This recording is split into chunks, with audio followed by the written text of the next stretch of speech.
దేవుని మాటలు కొద్దిసేపు మనం ధ్యానం చేసుకుందాం.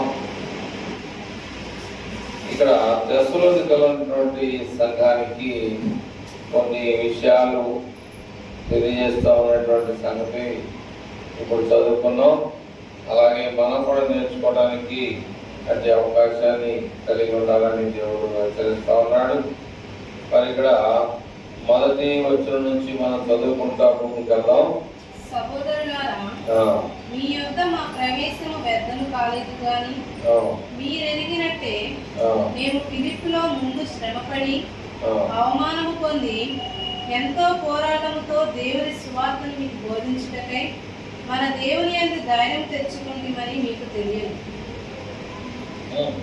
ఏలయనగా మా బోధ కపటమైనది కాదు, అపవిత్రమైనది కాదు, మోసయుక్తమైనది కాదు గాని సువార్తను మాకు అప్పగించుటకు యోగ్యులమని దేవుని వలన ఎంచబడిన వారమై మనుష్యులను సంతోషపెట్టు వారము కాక మన హృదయములను పరీక్షించు దేవునినే సంతోషపెట్టు వారమై బోధించుచున్నాము.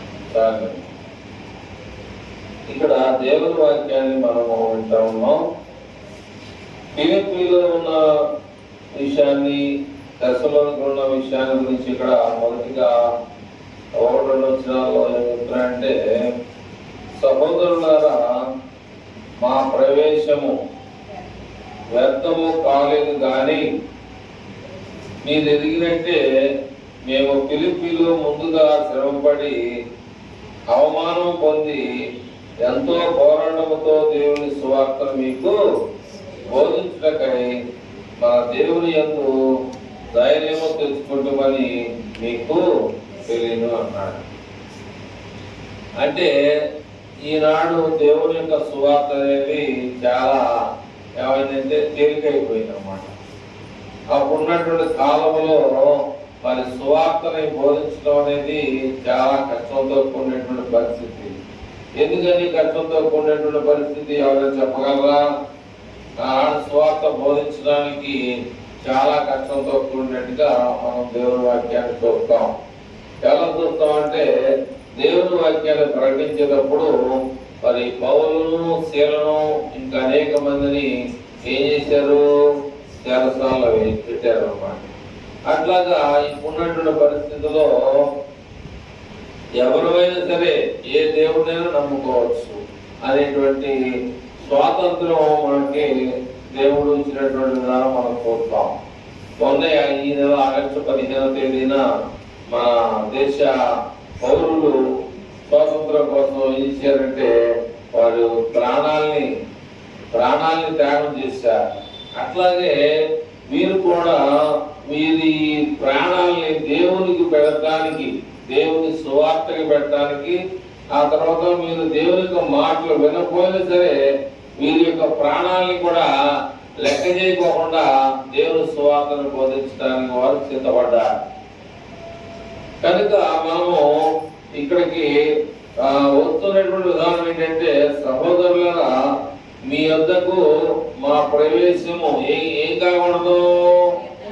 వ్యర్థం కాకూడదు. అంటే మేము చెప్పినటువంటి విషయాలన్నీ కూడా విన్నారా లేదా అనే దాని గురించి ఇక్కడ ఆలోచన. ఇక్కడ దేవుని వాక్యం ఉంది. ఆ వాక్యం చెప్పేది వినకపోతే అది మీకే ప్రమాదం అనేటువంటి విషయం చెప్తుంది. ఎందుకంటే అక్కడ ఏమన్నాడంటే, 2వ వచనంలో ఏమన్నాడంటే, మీరు ఎదిగినట్టే మేము ఫిలిప్పీలో ముందు శ్రమపడి ఏం చేయాలంటే అక్కడ అవమానం పొందారు. ఏం పొందారు? అక్కడ అవమానం పొందారు. కనుక ఈనాడు ఉన్నటువంటి పరిస్థితుల్లో మరి నిజమైనటువంటి సువార్తను మనం ప్రకటించాలి. ఏవో మాటలు చెప్పొచ్చు, మేము మనోటికి వచ్చినటువంటివి దేవుడు వాళ్ళకి ఆమె చేశాడు, దేవుడు వీళ్ళకి ఏమేం చేశాడని చెప్పేసి దేవుని వాక్యాన్ని కలిపి చెరిపి బోధించే పరిస్థితి కూడా ఉండొచ్చు. కానీ అలాగా చెప్పకూడదు. పౌలు అలా చెప్పలా. కనుక దేవుని సేవకులు అంటే బైబిల్ గ్రంథంలో ఉన్నటువంటి ప్రవక్తలందరూ కూడా దేవుని కోసం వారు ఎంతో కష్టపడినట్టుగా మనం వాక్యం ద్వారా చూస్తూ ఉంటాం. అయితే 2వ వచనంలో ఏమన్నాయంటే, మీరు ఎదిగినట్టే మేము ఫిలిప్పీలో ముందుగా ఏం పడ్డారంటారు? శ్రమ పడ్డారంట. తర్వాత అవమానం పాలు పొందారంట.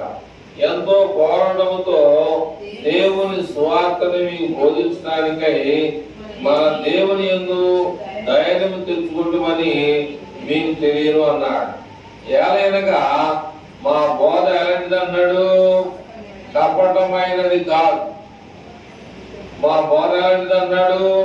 అపవిత్రమైనది కాదు. తర్వాత మోసయుక్తమైనది కూడా కాదు.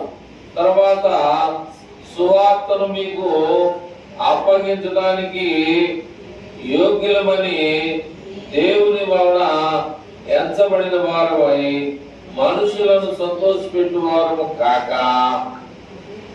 మన హృదయములను పరీక్షించు దేవుని ఏం చేయాలంట? సంతోషపెట్టు వారమై బాగు చేస్తా ఉన్నాము. ఇప్పుడు మనకి కావాల్సింది, దేవునికి కావాల్సింది ఏంటి? దేవునికి కావాల్సింది ఏంటిది ఏమా? హృదయం కావాలి. నీకున్నటువంటి డబ్బు, నాణ్యం, తర్వాత ఇల్లు, వాకిళ్ళు ఆయనకు అవసరంలా. ఏం కావాలి? హృదయం కావాలి. హృదయం అనేది దేవునికి కావాలి. ఆ హృదయం ఎలా ఉంటది అనేటువంటి విషయాన్ని మనం ఆలోచన చేస్తే ఇర్మియా గ్రంథంలో ఉంటది. నాకు అంతగా గుర్తు రావట్లేదు కానీ వచనం అయితే నాకు తెలుసు. హృదయం అనేది ఏంటిది? అక్కడ ఏమన్నా రాశాయంటే ఆ రిఫరెన్స్ మనకు తెలిస్తే చదవం, లేకపోతే హృదయం అనేది ఏమన్నాడమ్మా? అన్నిటికన్నా మోసకరమైనది, వ్యాధి కలిగింది అన్నాడు. హృదయం అనేది ఎలాంటిదంటే అన్నిటికన్నా మోసకరమైంది, బహు వ్యాధి గలదై ఉన్నది అన్నాడు. అందుకని ఇక్కడ ఏమన్నాయంటే సువార్తను మీకు అప్పగించుటకు యోగ్యులమని దేవుని వలన ఎంచబడిన వారమై మనుషులను సంతోషపెట్టు వారు కాక మన హృదయములను పరీక్షించు దేవుని సంతోషపెట్టు వారమై బాధ చేస్తా ఉన్నాము అన్నాడు. కాబట్టి మనం ఏం చేయాలంటే ఏం చేయాలి? మనం వాళ్ళు ఏం చేస్తున్నారు? దేవుణ్ణి సంతోషపెడతా ఉన్నారు. ఎందుకని? వారు నమ్మకమైనటువంటి సువార్తని వారు ప్రజల్లోకి తీసుకెళ్తా ఉన్నారు. దశలోనిలో ఉన్నటువంటి ప్రజలకి యొక్క వర్తమానాన్ని తెలియజేస్తా ఉన్నారు. ఏమిటి ఆ వర్తమానం అంటే హృదయం అనేది మనం ఆలోచన చేస్తా ఉంటే దేవుడికి కావాల్సింది హృదయం. కానీ హృదయము దేన్ని చూపిస్తా ఉన్నాడు దేవుడు అంటే 3వ అధ్యాయం 16వ వచనంలో చూస్తే తెలుస్తుందన్నమాట. కొరింథీయులకు రాసినటువంటి మొదటి పత్రిక 3వ అధ్యాయం 16వ వచనంలో మనం ఒకసారి చూద్దాం. మొదటి కొరింథీయులకు రాసినటువంటి పత్రిక 3వ అధ్యాయం 16, 17 అంటే మనం ఏమై ఉన్నాము? మనం ఏమై ఉండాలి? మనం ఏమై ఉండాలి అంటే వాక్యం చెప్తుంది కదా, నేను చెప్పలేదు కదా. మనము దేవుని ఆలయమై ఉండాలి. అవునా కదా?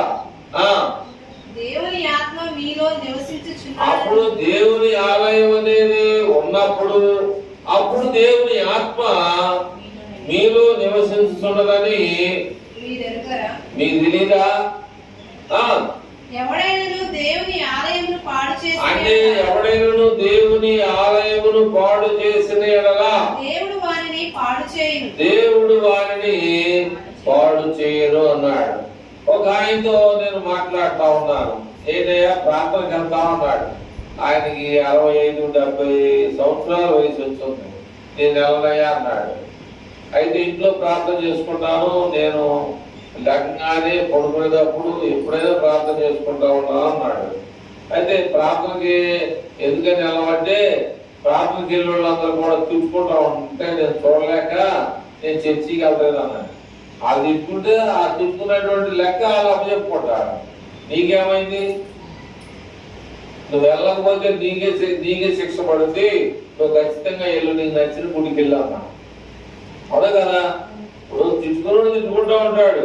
ఇక్కడ ఏమన్నా అంటే దేవుని వాక్యాన్ని ఏలయనగా 3వ వచనంలో ఏలయనగా మా బోధ కపటమైనది కాదు, అపవిత్రమైనది కాదు, మోసయుక్తమైనది అంతకన్నా కాదు. నీకెందుకు? బోధించేవాడు బోధిస్తూ ఉంటాడు. నేను వెళ్ళడానికి నీకేంటి, నరకానికి పోతాం అన్నా. ఎందుకంటే స్కూల్ పిల్లల్ని కొన్ని వేల రూపాయలు ఖర్చు పెట్టి మనము వాడికి టై కట్టాలి, డ్రెస్ వేయాలి, బూట్లు వేయాలి, అన్ని కలిపి వాడిని చక్కగా పంపిస్తా ఉన్నాం. వాటిలో ఏ దగ్గర కానీ స్కూల్లో ఊరుకుంటారా? ఊరుకోరుగా. అంటే ఇక్కడ దేవుని వాక్యం ఏం చెప్తుందంటే నీ హృదయమే దేవుని ఆలయమై ఉన్నది, మీరు దేవుని ఆలయమై ఉన్నారని ఎరగరా? అంటే ఆలయం ఎక్కడుంది? మన హృదయంలోనే ఉంది. మనం ఇక్కడ ఎందుకు వస్తున్నాం అంటే దేవుని మాటలు వినడానికి వస్తున్నాం. కష్టపడేది సరే, దూరమైనా దగ్గరైనా దేవుని దగ్గరికి వెళ్ళాలి. మరి దూరమైన కష్టమైనా ఒకళ్ళు మంచి స్కూల్లో ఎన్ని డబ్బులు ఎన్ని లక్షలు ఖర్చు అయినా సరే ఎందుకని పంపిస్తా ఉన్నారు వాళ్ళు అంటే ఏమన్నారు వాళ్ళు అంటే నాకు అర్థం కావట్లా. ఏమన్నారు? సిలబస్ సెంట్రల్ సిలబస్ అంట. ఏ సిలబస్? అవునా? సెంట్రల్ సిలబస్ అనేది వేరు, మామూలు సిలబస్ అనేది వేరు. ఇప్పుడు మా నాన్నోళ్ళు లేదనుకుంటే సుధాకర్ నాన్నోళ్ళు లేదనుకుంటే ధనముల నాన్నోళ్ళు కానీ వాళ్ళు పలక కొనుక్కునేటువంటి డబ్బులు లేక ఇసుక పోసి ఇసుక మీద రాసుకునే వాళ్ళంట. నాకు చెప్పిన వాళ్ళు ఉన్నారు. మరి మీకు తెలియదేమో కానీ ఇసుక నువ్వు కొద్దిగా తెచ్చుకొని నీ ఎదురు పోసుకొని పలకంత ఎలడుపు చేసుకొని వాళ్ళు వచ్చినానుకో అవి చెప్పేసి మళ్ళీ అలాగా ఇంకో ఇల్లు వేయటం. అట్లాగా పాత కాలంలో అలాంటి చదువులు చదువుకున్న వాళ్ళు గొప్పగా అయితే చాలా టైంలో ఆనాడు 5వ తరగతి చదివినోడు ఇవాళ 10వ తరగతి చదివినోడు కూడా పనికిరాడు అనమాట. కనుక ఇక్కడ సెంట్రల్ సిలబస్ చదివించుకోలేదు, మామూలు సిలబస్ చదివించుకో, మంచిదే.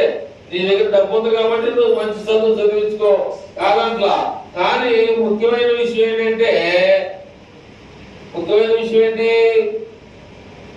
దేవుని వాక్యాన్ని కుటుంబ సమేతంగా మనం దేవుని సన్నిధికి రావాలి. ఎవరు వచ్చారు బైబిల్లో కుటుంబ సమేతంగా అంటే? కొర్నేలి వచ్చాడు. ఇంకా ఎవరు వచ్చారంటే యెహోషువ అనేటువంటి ఆయన కూడా ఎవరు ఆయన నేను నా ఇంటి వారిని యెహోవాను సేవిస్తా ఉన్నారు. అట్లాగా మరి దేవుని వాక్యాన్ని బట్టి నేను ఆయనకి నువ్వు ఎక్కడికన్నా నీ నచ్చిన కాడికి వెళ్ళాయా నువ్వు ప్రార్థన చేసుకుంటే కుదరదు. మరి 5,000 రూపాయలు పెట్టి పిల్లలు సరిగ్గా చదువు రావట్లేదనుకో మనం ఊరుకుంటావా? డబ్బులు కట్టించుకొని మా ఊడు పక్కడు కన్నా అదే సేమ్ క్లాసు అది వీడు సరిగ్గా చదువుతుందంటే మీ ఊడు తప్పు, మీ ఊడు లోపం అంటాడు. అయ్యా మేము ఆడికి చెప్పిన ఈయనకి చెప్తాం, వాడు వినకపోతే మేమేం చేస్తాం అంటారు. అట్లాగే ఇక్కడ మా బోధ అంటే మేము చెప్పే విషయాలు ఏం కాకూడదు అంటాడు, వ్యర్థం కాకూడదు అన్నాడు. వ్యర్థం కాకోకుండా ఆ వాక్యాలన్నీ కూడా మనం ఏం చేయాలంటే పఠించాలి. పిల్లోడు జలుబు వచ్చిందనుకో ఆ యొక్క అరుకుపోయమంటే అది ఖచ్చితంగా తగ్గేంత వరకు పోస్తా ఉంటాం. కానీ ప్రార్థన చేస్తామా? దేవుడు తగ్గిస్తాడు జలుబని. దేవుడు తప్పకుండా జలుబుని మందు అవసరం లేదు. దేవుడు ఖచ్చితంగా మా పిల్లలకి ఏ జ్వరం వచ్చినా ఏ బాధ వచ్చినా నేను ప్రార్థన చేస్తే మా పిల్లలు తగ్గిపోద్ది అనేవాళ్ళు చాలా అరుదుగా ఉన్నారు, లేనట్లా ఉన్నారు. కానీ ఏంటంటే విశ్వాసం అనేది చాలా ఉండాలి. ఆ విశ్వాసం అనేది ఎక్కువ ఉండడం ద్వారా మనం ఏం చేస్తామంటే దేవుళ్ళు ఎదిగే అవకాశం మనకు కలుగుతా ఉంటుంది. చదువుతామా 5వ వచనం నుంచి. కాబట్టి మీకు తెలిసినంత మాత్రాన మేము ఇచ్చక మాటలను కప్పిపెట్టు ధనాపేక్షను కప్పిపెట్టు వేషమునైనను ఎన్నడూను వినియోగింపలేదు. ఎన్నడూ కూడా మీకు మా ఇష్టానుసారమైన విషయాలు మీకు చెప్పలేదు. ఇందుకు దేవుడే సాక్షి. ఈ మేము ఏదైనా చెప్పినా కూడా దేవుడు తెలుసు అన్నాడు. మరియు మేము క్రీస్తు యొక్క అపోస్తలులమై ఉన్నందున అధికారము చేయుటకై సమర్థులమై ఉన్నను. అధికారము చేయడానికి మాకు అధికారం ఉన్నప్పటికీ కూడా మీ వలననే గాని ఇతరుల వలననే గాని మనుషుల వలన కలుగు ఘనతను మేము కోరలేదు. మనుషుల వలన కలుగు ఘనత అనేది మేము కోరలేదు. ఘనత అంటే ఏంటంటే పొగడతాలు, అది మాకు అవసరం లేదు. దేవుడు మేము చెప్పే విషయాలన్నీ కూడా తెస్సలోనికలో ఉన్నటువంటి సంఘం వింటుందా లేదా, తెస్సలోనికలో ఉన్నవారు ఈ వాక్యాన్ని అర్థం చేసుకున్నారా లేదా, తెస్సలోనికలో ఉన్నటువంటి వారు ఈ వాక్యాన్ని వింటున్నారా, విని వారి యొక్క హృదయాలలో ముద్ర వేసుకుంటున్నారా లేదనేటువంటి విషయాన్ని వారు చెప్తా ఉన్నారు. అయితే ఆయన వచ్చినమ్మా 7 స్తన్యమిచ్చు తల్లి అయితే పాలిచ్చేటువంటి తల్లి తన సొంత బిడ్డలను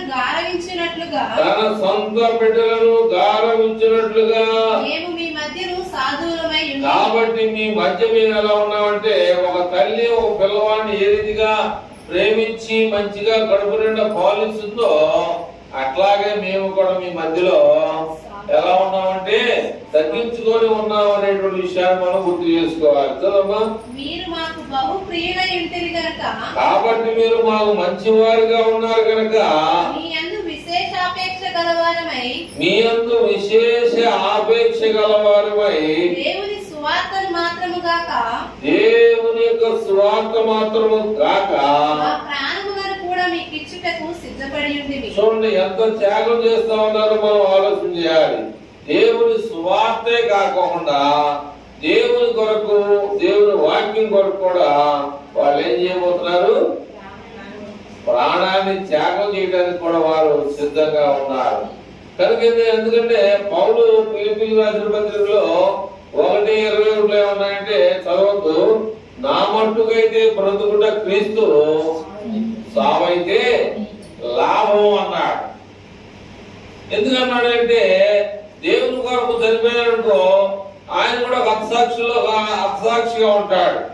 ఈ 12 మంది శిష్యులు చనిపోయి కూడా వారి యొక్క పేర్లు మరి ఆ పరలోక గుమ్మాల మీద ఉన్నట్టుగా మనందరూ తెలుసు.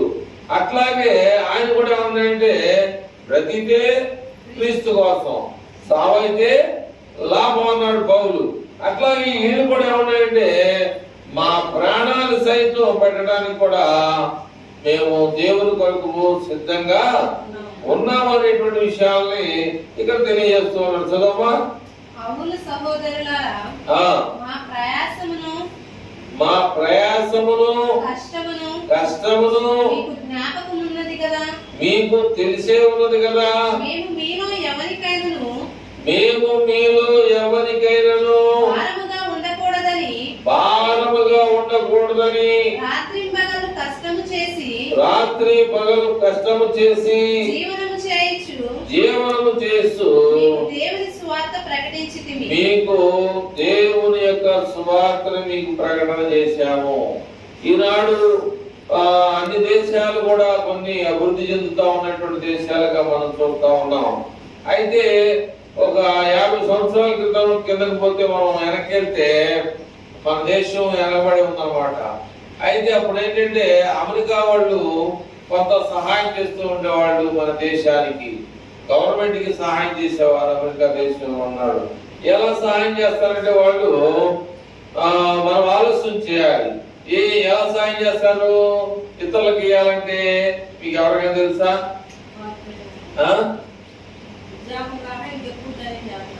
అంటే దాన్ని ఏమంటారంటే పార్ట్ టైం కాదు.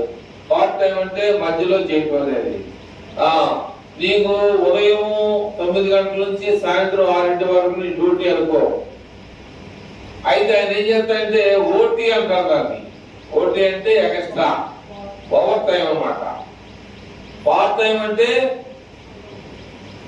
ఖాళీగా ఉన్నప్పుడు పిలిచేదాన్ని పార్ట్ టైం అంటాం. ఇప్పుడు బస్కి డ్రైవర్ ఈరోజు వెళ్తుందంటే ఒక డ్రైవర్ పెట్టాలి, పెట్టకపోతే పిల్లలందరూ ఏమవుతారు, ఆగిపోతారు.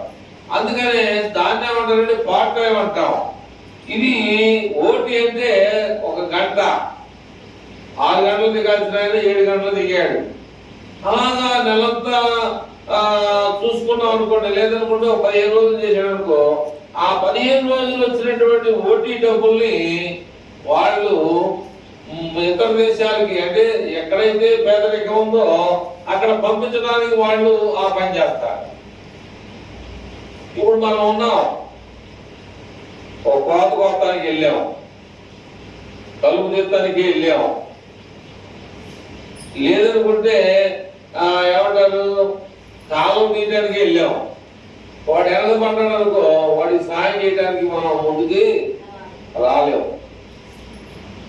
కట్టేటప్పుడు కూడా ఎలా పడతా ఉంటాం, కానీ సహాయం చేసే గుణం ఉండాలి.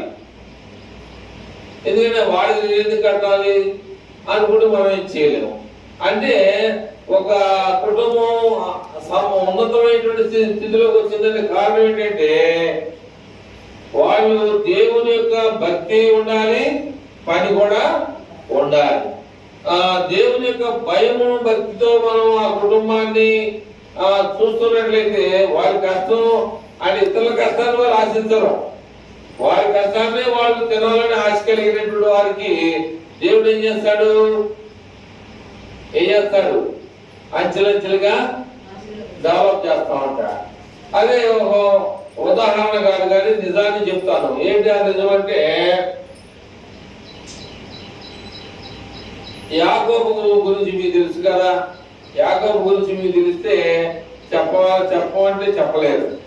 ఎందుకంటే ఇక్కడ తండ్రి దగ్గర మోసం చేసి వెళ్ళిపోయాడు అనమాట. తండ్రి దగ్గర మోసం చేసి ఆశీర్వాదం తీసుకుని వెళ్ళిపోయాడు. అయితే 7 సంవత్సరాలు మేనమామ దగ్గర చేశాడంటే ఎట్టి చాకరీ చేశాడు. అయితే ఎందుకని చేశాడు ఎట్టి చాకరీ? రెండో భార్య కావాలి. ఆయన కోరుకున్న భార్యని పెళ్లికి ఇచ్చి చేయలే. అయితే పెద్దామని ఇచ్చారు కనుక చిన్నామనానికి ఇస్తాం. కాబట్టి ఏం జరిగిందంటే గొర్రెలు కాస్తా ఉన్నాడు. అయ్యా ఇంతకాలం 7 సంవత్సరాలు కాశాను, ఇక నుంచి నువ్వు ఒక ఒప్పందం చేసుకుందాం అన్నాడు. ఏంటి అంటే నీకు గొర్రెలు పుట్టా ఉన్నాయి కదా, పుట్టే మచ్చలే కావాలా మచ్చలేని కావాలని చెప్పేసి వారిద్దరు మేనమామను మేనల్లుడు ఒప్పందం చేసుకున్నాడు. అంటే ఆయన ఏమన్నాడు, మచ్చలేని నేను తీసుకుంటా అన్నాడు మేనమామ. ఈ యాకోబు ఏమనంటే మచ్చలుగా పుట్టినన్ని కూడా నేను తీసుకుంటాను అన్నా. ఇక అక్కడి నుంచి స్టార్ట్ అయింది అనమాట. ఆశీర్వాదాలు ఏమంటే అన్ని మచ్చలే పుడతా ఉన్నాయి, అన్ని మచ్చలే పుడతా ఉన్నాయి అనమాట. అవి మచ్చలు పుట్టిన ఎవరు తీసుకోవాలి? యాకోబు తీసుకోవాలి. అట్లాగా యాకోబుకి 12 మంది సంతానం. 12 మంది సంతానంలో ఆ 12 మందికి భార్యలు 24. ఆ 12 మంది పిల్లలు శివనగర్కి వచ్చేవారికి ఈ శనగుడిలో 25-30 ఇళ్ళు ఉంటాయి. ఆయనకైతే 70 మంది సంతానం పుట్టారు. కొడుకు పిల్లలు లెక్కేసుకుంటే 70 మంది సంతానం పుట్టినప్పుడు ఆయన ఐగుప్తు దేశానికి కానీ ఇశ్రాయేల్ దేశం అంటే తన తండ్రి యొక్క దేశానికి రావడానికి ఆయన మొత్తాన్ని ఒంటిల్ని గొర్రెల్ని మేకల మందల్ని ఇవన్నింటి కూడా తీసుకొని రావడానికి కారణం ఏంటంటే దేవుని ఆశీర్వాదం అనేది ఆయన మీద ఉంది, వచ్చింది కాదు. తండ్రి దగ్గర ఆశీర్వాదం ఉంది. ఆ తండ్రి ఎవరినైతే ఆశీర్వదిస్తాడో వాడు ఆశీర్వదించబడతాడు. అట్లాగా ఒక్కడే వెళ్ళాడు. ఎవరో ఒక్కడే వెళ్ళాడు. ఒక నిజమైనటువంటి సత్యాన్ని మీకు చెప్పాలని నేను ఆశ కలిగి ఉన్నా. ఏమిటి ఆ నిజమైన సత్యం అంటే, ఆ వాక్యానుసారంగా కానీ మనము నడుచుకోగలిగినట్లయితే దేవుడు మనల్ని కూడా యాకోబును ఆశీర్వదించినాడు, అబ్రహామును ఆశీర్వదించినవాడు, మరి యోబుని ఆశీర్వదించినాడు. యోబుకి ఏమీ లేకుండా చేశాడు. మొత్తం రోగం చేత పీడిపడ్డాడు. మళ్ళా దేవుడు మళ్ళీ ఆయన్ని అంతకంతగా రెట్టింపు సహాయం ఇచ్చి ఆశీర్వదించాడు. ఎక్కడ మనము మేము విశ్వాసులమైన మీ ఎదుట ఎంత భక్తిగాను, 10వ చదువుతాం. మేము విశ్వాసులమైన మీ ఎదుట ఎంత భక్తిగాను, నీతిగాను, అనింద్యముగాను ప్రవర్తించుతుమో దానికి మీరు సాక్షులు. లేక దేవుడు కూడా సాక్షిగా ఉన్నాడు. తన రాజ్యమునకును మహిమకును మిమ్ములను పిలుస్తున్న దేవునికి తగినట్టుగా తెస్సలోనికలో ఉన్నటువంటి సంఘానికి చెప్తూ ఏమనంటే మీరు ఆ రీతిగా నడుచుకున్న వాళ్ళని మేము మీలో ప్రతి వారిని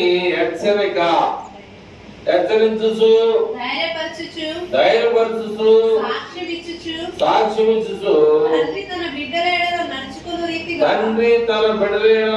నడుచుకున్న రీతిగా మీలో ప్రతి వాని ఎడల మేము నడుచుకుంటామని మీకే తెలియదు అన్నాడు. కాబట్టి ప్రియమైనటువంటి వల్ల ప్రతి ఒక్కరు కూడా మనం అభివృద్ధి చెందాలి అని అనుకుంటా ఉంటాం. అభివృద్ధి చెందాలి అని అనుకునేటువంటి దానికన్నా దేవుల్లో మనం నడుస్తూ ఉంటే ఆటోమేటిక్ గా మరి అబ్రహాం ఏం చేశాడు? ఇక్కడ ఒక మాట ఉందమ్మా, యాకోబు రాసిన పత్రికలో ఒక మాట చూద్దాం. చూసి వాక్యాన్ని ముగించుకోవడానికి మనం సిద్ధపడదాం. యాకోబు పత్రికలో ఒక మాట మనం చూద్దాం. యాకోబు రాసినటువంటి పత్రికలో నేను చూసి చెప్తాను మీకు. 2వ అధ్యాయంలోనూ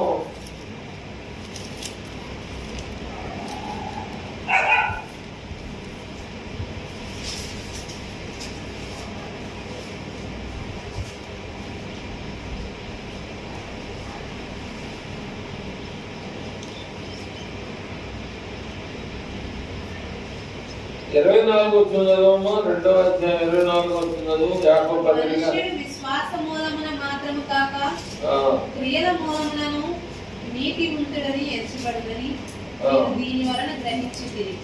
అటువలనే రాహాబను వేశ్య కూడా దూతలను చేర్చుకొని వేరొక మార్గమున వారిని వెలుపలికి పంపివేసినప్పుడు క్రియల మూలముగా నీతిమంతురాలని ఎంచబడేది కదా. 23 కాబట్టి అబ్రహాము దేవుని నమ్మెను, అది అతనికి నీతిగా ఎంచబడెను అను లేఖనము నెరవేర్చబడెను. మరియు దేవుని స్నేహితుడని అతనికి పేరు కలిగింది. చూడండి, అతనికి దేవుని యొక్క స్నేహితుడిని కూడా ఆయనకి ఏమొచ్చింది? పేరు కూడా వచ్చింది. ఆయన బోళ్ళ ఆస్తినిచ్చాడు దేవుడు. తినడానికి ఎవరు కూడా లేరు. తర్వాత దేవుడు వాగ్దానం చేసిన దాన్ని బట్టి తర్వాత 100 సంవత్సరాల వయసులో ఆయనకి ఇస్సాకు అనేటువంటి కుమారుడిని దేవుడు ఇచ్చాడు. దేవుడు వాగ్దానం చేసిన తర్వాత ఆయన నెరవేరుస్తాడు, కానీ ఆయన మాట తప్పే దేవుడు కాదు. ఈ యొక్క తెస్సలోనికైనటువంటి సంఘం దగ్గర పౌలు ఇంకా అనేక మంది సహోదరులు ఏ రీతిగా నడుచుకున్నారో ఇప్పుడు వరకు మనం నేర్చుకున్నాం. అలాగే మనం దేవుని ఎదుట ఏ రీతిగా ఉండాలో అనే విషయాన్ని కూడా మనం విన్నాం కనుక ఆ ప్రకారంగా మనం నడుస్తూ దేవుని ఆశీర్వాదాలు పొందాలని ప్రభు పేరిట మీకు ఈ విషయాలు తెలియజేస్తూ దేవుని మాట ముగిస్తా ఉన్నాను. కళ్ళు మూసుకొని ప్రార్థన చేసుకున్నాం.